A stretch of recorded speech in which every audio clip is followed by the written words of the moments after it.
Boże, jak ja w jej wieku będę w ogóle w stanie wstać z łóżka bez bólu w krzyżu, to będzie sukces, a ona...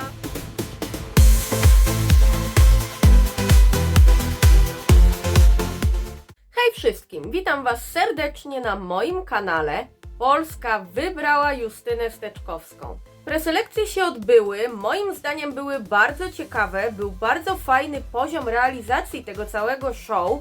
Ja o tym wszystkim dzisiaj powiem. Będzie oczywiście też reakcja na piosenkę Justyny.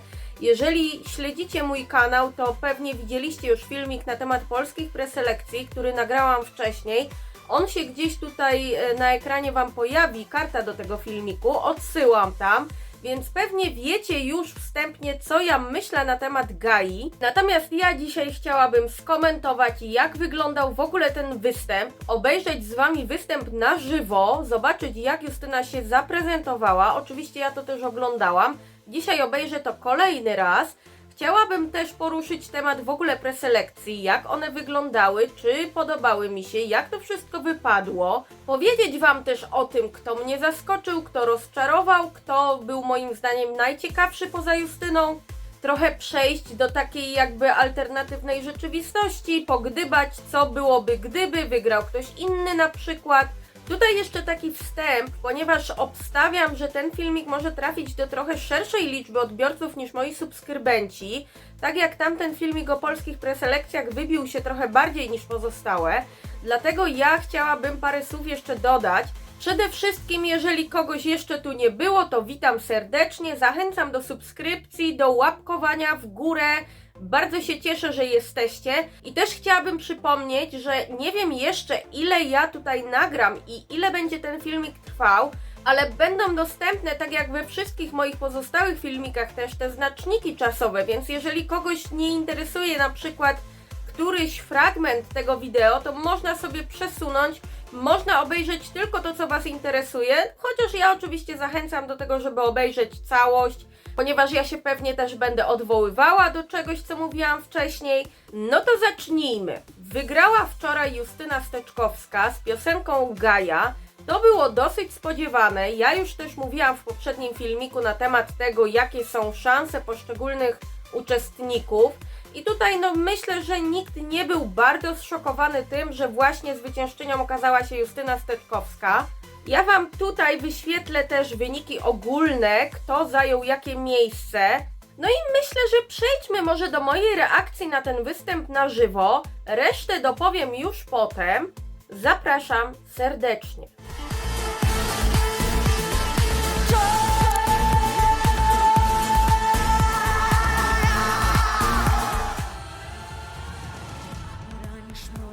Super energia już na start.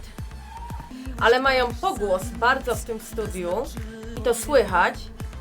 No, Justyna wokalnie wiadomo, że daje radę świetnie. No rozwala. I tutaj trochę za szybko, mam wrażenie, jakoś poszła. Nie, no po prostu ona ten głos to ma, to jest niesamowite. Kochani, zajebista piosenka, zajebista.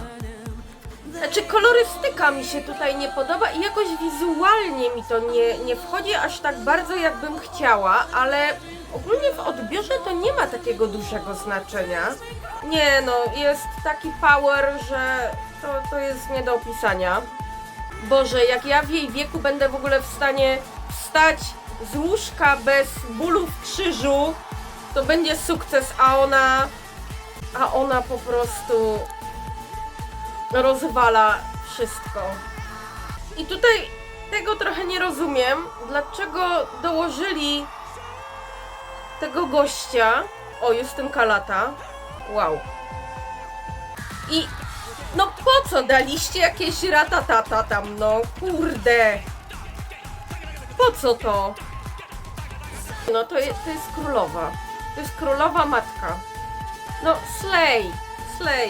Co tu dużo mówić? Po prostu... Okej, zacznijmy od tego, że piosenka Gaja jest po prostu prześwietna. Jest niesamowita moim zdaniem. No, nie mam słów, żeby opisać, jaka to jest dobra piosenka. Moim zdaniem oczywiście. To jest coś, co ja chciałam zobaczyć w ogóle na Eurowizji i to niekoniecznie nawet z Polski, bo ja nie podejrzewałam, że Polskę będzie kiedykolwiek stać na coś takiego. Jestem bardzo zadowolona z tego wyniku. No myślę, że tutaj nie trzeba tego ukrywać. Jestem bardzo zadowolona, że Justyna Steczkowska wygrała. Ja sama głosowałam na nią również. I tutaj muszę Wam wyjaśnić, że powiedziałam przed chwilą, że chciałam coś takiego w ogóle zobaczyć na Eurowizji, nawet niekoniecznie z Polski. Tak, ja wiem o tym, że piosenki w stylu Gai też już były gdzieś tam na Eurowizji, pojawiały się, ale wiecie co, wydaje mi się, że mimo wszystko tutaj jest taki specyficzny klimat, którego żadna inna piosenka za bardzo nie miała.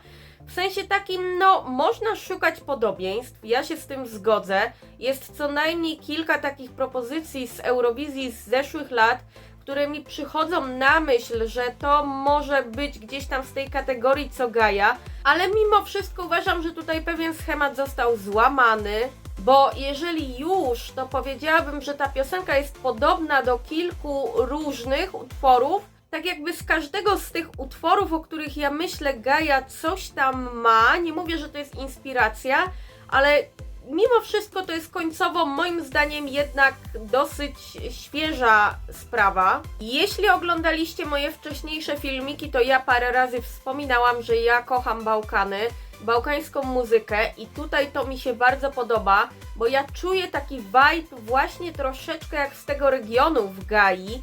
I uważam, że to jest super sprawa, że coś takiego zostało tutaj wykorzystane. Ja totalnie widzę Justynę w ogóle w takich klimatach. Zresztą ona już wcześniej korzystała trochę z tego motywu, zresztą też wykonywała nawet piosenki z bałkańskimi artystami. I uważam, że ona ma w sobie ten pierwiastek taki, który mógłby rzeczywiście ten motyw bałkański udźwignąć. A uważam, że niewielu jest takich artystów w Polsce w sumie. Zresztą no nie musi też być ich wielu, no bo jednak Polacy będą wykonywali bardziej polską muzykę niż inną. Ale to jest taka moja osobista jakaś preferencja, takie osobiste odwołanie, które mi się bardzo podoba. To nie jest stricte tak bardzo w klimacie bałkańskim, bo ja tutaj czuję jeszcze trochę inne wpływy. Natomiast uważam, że to gdzieś dosyć blisko stoi mimo wszystko tych trendów, nawet dzisiejszych na Bałkanach, więc to jest bardzo duży plus. No i teraz muszę Wam powiedzieć, że to nie jest też do końca tak, że ja się tutaj nie mam do czego przyczepić. Bo o ile do piosenki się nie będę przyczepiać, na pewno, bo bardzo mi się podoba, tak powiem Wam, że ten występ jednak moim zdaniem trochę został przekombinowany. Mam wrażenie, że za bardzo chcieli po prostu, żeby to było idealne i w pewnym momencie przekroczyli już pewną taką granicę, która trochę wprowadziła tam za dużo chaosu. Bo ta piosenka sama w sobie jest bardzo absorbująca, jest taka bardzo wymagająca skupienia, bardzo wywołująca dużo takich różnych emocji, bardzo dużo ma w sobie różnych ozdobników i ja bym powiedziała, że trochę chyba trzeba byłoby uprościć ten staging, mimo wszystko. Wizualnie mi trochę to nie grało i ja nie mówię, że to było wizualnie tragiczne, bo nie było, oczywiście, to nie można tego powiedzieć absolutnie. Natomiast no uważam, że ten staging troszeczkę jednak zmniejszył potencjał sceniczny tutaj Justyny. Za dużo tam było zamieszania, chaosu, takich dodatków, elementów wprowadzonych jeszcze innych, tak jak na przykład ten gościu tam na skrzypcach, co grał i potem robił jakieś tam. Uważam, że to było totalnie zbędne. O ile jeszcze to, że on grał na skrzypcach, to moim zdaniem było może jeszcze całkiem spoko. Tak w momencie, kiedy przy tym dance breaku wjechało to tam, to było już moim zdaniem za dużo, zdecydowanie. Na pewno nie chciałabym, żeby to się pojawiło w Bazylei, w stagingu. No i ogólnie mam wrażenie, że tutaj te ujęcia, ta praca kamer była taka, może nie to, że zła, ale ja bym powiedziała, że jednak za dużo tego było wszystkiego. Trochę za dużo może nie dynamiki, bo dynamika jest tutaj potrzebna, tylko takich dodatków, ozdobników właśnie w tym występie. Uważam, że ten staging powinien być trochę uproszczony, trochę zmodyfikowany do tego, żeby tam grać światłem, żeby grać ujęciami, żeby to jednak w pracy kamer bardziej szukać sposobu na stworzenie tego klimatu. Ja będę pewnie teraz nieobiektywna, ale muszę wystawić ocenę tej piosence i ja bez wahania postawię tutaj 6/6 i zaraz Wam powiem, dlaczego uważam, że to mimo wszystko jest obiektywne z mojej strony, bo generalnie wiecie co, ja jestem dosyć krytyczna, jeśli chodzi o Polskę na Eurowizji. Uważam, że nie było wcale dużo takich występów w ostatnich latach, czy w ostatniej dekadzie, w zeszłej dekadzie właściwie, które by jakoś bardzo mocno mnie zafascynowały. Dlatego ja myślę, że mimo wszystko oceniam to w miarę obiektywnie, bo ja rzadko kiedy boostowałam Polskę, na przykład w swoich ocenach, opiniach, tylko dlatego, że to jest Polska. Ja potrafiłam nawet piosenki z Polski, które były lubiane, niekoniecznie jakoś bardzo lubić też. Natomiast koniec końców myślę, że subiektywna ocena to jest jedyna ocena, jaką ja mogę po prostu wystawić w tym przypadku. Przy czym ja bym tutaj może to rozłożyła na dwie części, bo za piosenkę myślę, że owszem, 6/6 należy się bez dyskusji, ale za występ to chyba powiedziałabym, że no 3+ albo 4. I ja tutaj jakby nie mam zarzutów na przykład do samej Justyny, że ona się źle zaprezentowała, bo ona moim zdaniem zrobiła wszystko tak jak trzeba, ale bardziej powiedziałabym właśnie o tych ujęciach, o tym jak to wyglądało wizualnie, to byłoby tak na 3+. No dobra, i teraz najciekawsze, jakie szanse Justyna Steczkowska ma na Eurowizji w maju? Zacznijmy może od tego, że moim zdaniem o finał martwić się nie trzeba. Musiałaby się wydarzyć jakaś absolutna katastrofa, żeby to nie weszło do finału. Myślę, że to jest taki pewniak raczej, że ona do finału wejdzie. No wiadomo, TVP też potrafi ten staging zepsuć. Ja tutaj no nie chcę sobie robić bardzo dużych nadziei, że to mnie zmiecie wizualnie z planszy w maju, bo może być tak, że też będę coś miała do zarzucenia. Wiecie, no w najgorszym wypadku może być gorzej nawet niż w preselekcjach. Ja tutaj biorę pod uwagę wszelkie ewentualności, ale myślę, że nawet jeżeli ten staging nie byłby może najlepszy, to uważam, że finał jest dosyć bezpieczny. Półfinały jak na razie w tym roku są dosyć wyrównane. Nie ma takiego, który byłby półfinałem śmierci i drugi o wiele słabszy. Mimo wszystko ja się skłaniam ku takiemu wrażeniu, że ten pierwszy, czyli ten polski półfinał jest minimalnie słabszy niż ten drugi. Justyna będzie występowała w pierwszej połowie półfinału, co uważam, że jest trochę minusem i utrudnieniem, ale wydaje mi się, że to nie powinno jej za bardzo przeszkodzić, zwłaszcza przy 100% televotingu. I teraz pytanie, co w tym finale? I wydaje mi się, że tutaj będzie już trochę loteria. Znaczy może nie tyle loteria, bo to nie będzie nikt tam losował tych miejsc, ale tu będzie dużo zależało właśnie już od stagingu i od tego, jak jury odbierze tę piosenkę, bo powiem Wam w ten sposób, ja widzę tutaj potencjał zarówno na jakieś tam końcowe miejsce w finale, no może nie ostatnie, ale takie niższe, jak i potencjał na top 10. Ja mam takie przeczucie, że wynik będzie solidny, że będzie to wynik, którego się na pewno nie będziemy musieli wstydzić. Tylko pytanie teraz, czy tutaj uda się do tego top 10 wejść? Przede wszystkim myślę, że to jest w ogóle dosyć trudno ocenić na tym etapie z jakimś takim większym prawdopodobieństwem, ponieważ no po pierwsze nie mamy wszystkich piosenek, brakuje jeszcze sporo utworów, których w ogóle nie znamy, a druga sprawa jest też taka właśnie, jaki będzie staging, jak to będzie wyglądało wizualnie. Jakieś przewidywania, które bardziej będą miały coś wspólnego z rzeczywistością, myślę, że dopiero po próbach będziemy mogli wysnuć. I ja się teraz może zabawię w taką wróżkę. Oczywiście no nie będę wróżką na poziomie Witcherki, Justyny, ale no mimo wszystko ja spróbuję wywróżyć, które miejsce ja tutaj widzę i jakie mam przeczucie w tym finale. Ale okej, ja rzucam to w eter że to będzie miejsce 14 albo 13 w finale. Zobaczymy, czy się pomylę, czy może akurat uda mi się trafić, a jeżeli się pomylę, to jak bardzo, to wszystko no jest przed nami, zobaczymy, nie da się tego na razie sprawdzić. No i skoro już powiedziałam w zasadzie praktycznie wszystko o Justynie, to teraz powiem Wam o innych i o tym, jak w ogóle te preselekcje wypadły moim zdaniem. I na wstępie zacznę w ogóle od tego, że ja bardzo krytycznie podchodziłam do tych preselekcji, bo miałam takie dziwne wrażenie, że kurczę, no coś się może odwalić, ale ja się zaskoczyłam pozytywnie, bo widać było, że włożono w to starania, żeby to miało ręce i nogi. Oczywiście, no ja mówię, ja krytycznie do tego podchodziłam, więc widziałam parę takich rzeczy, które mi się nie podobały. Były pewne elementy, które ja bym zmieniła, ale całościowo ja jestem zadowolona bardzo z tego, jak wyglądały te preselekcje, zwłaszcza biorąc pod uwagę właśnie to, że podchodziłam do tego bardzo krytycznie i też wiem, jak wyglądały w ostatnich latach w ogóle preselekcje w Polsce. Super sprawa z tymi pocztówkami, które były naprawdę fajnie zrobione.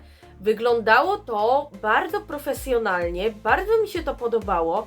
W ogóle się nie spodziewałam, że coś takiego kiedyś z Polski zobaczę w preselekcjach. No a jednak dało się? No dało się, czyli można. Zrobiono to zwięźle, nie było to ani za długie, ani za krótkie, nie było ani za szybko, ani właśnie za wolno, że to się dłużyło. Wiadomo, że tutaj można się jeszcze przyczepić do naprawdę wielu rzeczy, ale progres moim zdaniem, jaki Polska zrobiła w kontekście organizacji preselekcji jest duży. No już samo to, że te starania były widoczne, że były tam podjęte próby jakieś, żeby to wyglądało, żeby to miało sens. Zresztą widziałam też sporo reakcji z zagranicy i ludzie rzeczywiście mówili, że im się to podobało, że byli zaskoczeni tym, jak fajnie to wyszło. Myślę, że to też jest dobry znak. Już wiecie, samo to, że na YouTubie była transmisja z tych preselekcji i to jeszcze z angielskim komentarzem, to jest po prostu dla mnie wybuch mózgu. No jak ja to zobaczyłam, to byłam w szoku, że kurczę, no jednak się da do tego podejść poważniej. Ściągnięto też Baby Lasagne, żeby robił za interwale i opening. No i teraz chyba przejdę do tego, żeby powiedzieć Wam, kto mnie pozytywnie na przykład zaskoczył swoim stagingiem. Zaskoczył mnie bardzo Kuba Szmajkowski, bo ja tę jego piosenkę oceniłam wcześniej, że ona jest taka średnia, że raczej nie w moim typie, że nie bardzo mi się podoba, ale z obrazkiem uważam, że bardzo fajnie to wypadło. Nawet mi się to podobało. Uważam, że on miał w ogóle najlepszy staging chyba ze wszystkich. Było schludnie, nie było za dużo, nie było za mało. Była właśnie gra światłem, ujęciami, kolorami. To było takie spójne, fajnie się to oglądało, Kuba bardzo na plus. Fajny staging, pomimo że piosenka mi się w ogóle nie podobała, miał też Tyński. Fajny zabieg z tą czernią i bielą, uważam, że też właśnie było to schludne, estetyczne, to się oglądało naprawdę dobrze. Bardzo mnie zaskoczyli stagingiem też Swada i Niczos, bo ja w tamtym filmiku o preselekcjach mówiłam, że w tej piosence mi dużo brakuje, ale z drugiej strony powiem Wam tak, że owszem, w piosence nadal mi sporo brakuje, ale ten obraz był naprawdę fajny, wyglądało to bardzo profesjonalnie, były fajne ujęcia, też było to spójnie zrobione. Tam był jeden taki moment, kiedy Niczos z tą swoją wokalizą wjechała i mi się to totalnie nie podobało, bo to brzmiało źle, ale tak całościowo odbiór ja miałam bardzo na plus tej piosenki i w ogóle bardziej, no może nie tyle piosenki, bo o piosence ja zdania tak bardzo mocno nie zmieniłam, może trochę, ale właśnie ten obraz był bardzo przyjemny. No i teraz jeszcze zastanówmy się nad jednym, no bo mieliśmy top 3, Justynę Steczkowską, potem Lusterka i później był Dominik Dudek. I wiadomo, Justyna Steczkowska wygrała, miała dosyć dużą przebitkę tych głosów, ale zastanówmy się, co byłoby, gdyby wygrały na przykład Lusterka albo gdyby wygrało Hold the Light. Ja uważam, że z tej trójki tych piosenek to Gaja zdecydowanie ma największy potencjał na Eurowizji, no bo mamy chociażby te Lusterka, które zrobiły spory szał w Polsce, ale też wydaje mi się, że to głównie dlatego, że to było dla Polaków nowe, coś to było innego zupełnie niż jest nam znane tak typowo przeciętnemu polskiemu widzowi. Tymczasem czy Europa byłaby tak samo zafascynowana tymi lusterkami co Polacy?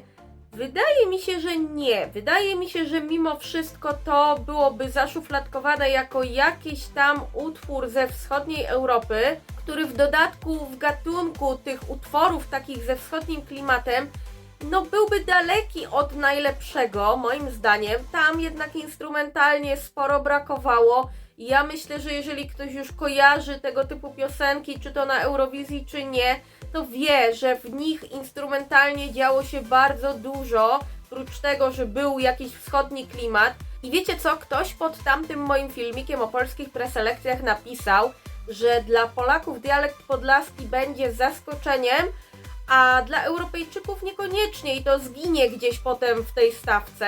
Mniej więcej taki był to komentarz i ja się tutaj bardzo mocno zgadzam. Natomiast gdyby wygrał na przykład Dominik Dudek, myślę, że mogłoby być jeszcze słabiej, z tego względu, że no taka powiedzmy poprawna piosenka popowa, ale myślę, że ona by za dużo nie zdziałała, bo takich poprawnych radiówek na Eurowizji było już bardzo wiele. Ja wiem, że no tak jak mówiłam, Gaja też jest utworem, który można gdzieś porównać do jakichś, które już były, ale no bez porównania jednak ten klimat Gai, a takiej popowej radiówki mimo wszystko, bo tych radiówek było tony. Myślę, że Dominik Dudek mógłby nawet nie wejść do finału. Lusterka może by weszły z jakiegoś takiego granicznego miejsca, typu 9., 10. Ja mam takie przeczucie, to jest moja osobista opinia, ale Dominik z pierwszej połowy półfinału, no mógłby przy 100% televotingu niekoniecznie wyjść. No i słuchajcie, wydaje mi się, że ja powiedziałam chyba już wszystko. Bardzo Wam dziękuję za obejrzenie tego filmiku. Przypominam Wam o tym, że ja mam swoje jakieś zdanie, z którym no nie musicie się zgadzać. Tak samo jak ja nie muszę się zgadzać ze zdaniem każdego innego człowieka. Ja mam duży szacunek do każdego, kto w tych preselekcjach wystąpił, bo uważam, że praca, jaka została wykonana przy tych piosenkach, przy stagingach, to jest naprawdę sztos. I każdy włożył w to tyle, ile tylko mógł i dał radę. Ja to bardzo doceniam i szanuję. Dlatego też nie chciałabym, żeby moja jakaś krytyka na przykład została odebrana negatywnie, że ja po kimś jadę i po kimś cisnę, albo z kogoś się śmieję czy kpię, bo absolutnie tak nie jest. I tak samo ja również przypominam o tym, że kultura wypowiedzi to jest bardzo ważna sprawa i jeżeli chcecie mi coś napisać, macie jakiś do mnie zarzut albo coś mi doradzić, bo wolelibyście, żebym inaczej coś powiedziała albo z czymś się nie zgadzacie, to też, tak jak mówię, weźcie pod uwagę, że wszyscy jesteśmy ludźmi i naprawdę można to napisać w sposób cywilizowany, bo ja na wszelkie konstruktywne uwagi jestem zawsze otwarta, czy na to, żeby podyskutować z tym, że ktoś uważa inaczej, komuś się coś podobało, a komuś na przykład nie, żeby po prostu nie rzucać, czy to we mnie, czy w innych artystów jakimiś epitetami nieprzyjemnymi, bo to niczemu nie służy. Zachęcam Was do tego, żebyście zostali ze mną na tym kanale, zasubskrybujcie go, kliknijcie na dzwoneczek. Zapraszam Was do dyskusji, oczywiście właśnie takiej z wzajemnym szacunkiem do siebie. Dajcie znać, co myślicie o piosence Justyny Steczkowskiej, czy podobały Wam się preselekcje, czy może woleliście kogoś innego, ktoś Wam się bardziej podobał, może Was coś zaskoczyło, rozczarowało. Ja chętnie o tym poczytam, a tymczasem serdecznie Wam dziękuję i do zobaczenia.